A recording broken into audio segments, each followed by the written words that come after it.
Pero ngayon, Solid. Di ba? Solid! 30 years pa naman eh. Totoo. Solid. Nagbagong buhay ka na.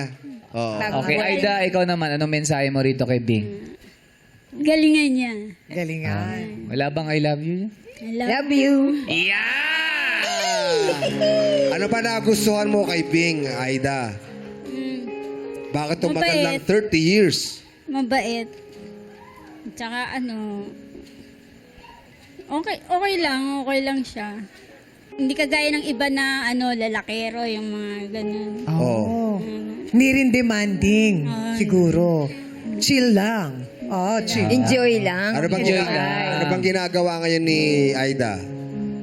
Street sweeper din po. Pareho kayo? Pareho kami. Wow. Saan ba kayo nagkakilala ni Bing? Sa trabaho din. Pabrika. Lahat ng ina-applyan namin, sinuswerte, lagi kaming magkasama. Lagi kaming Ano ba yan? Nagsimula sa may nakita kayo isang kalat tapos sabay niyong dinampot parehas? Aba, Nagagawa parang pelikula. Ganun ba yun?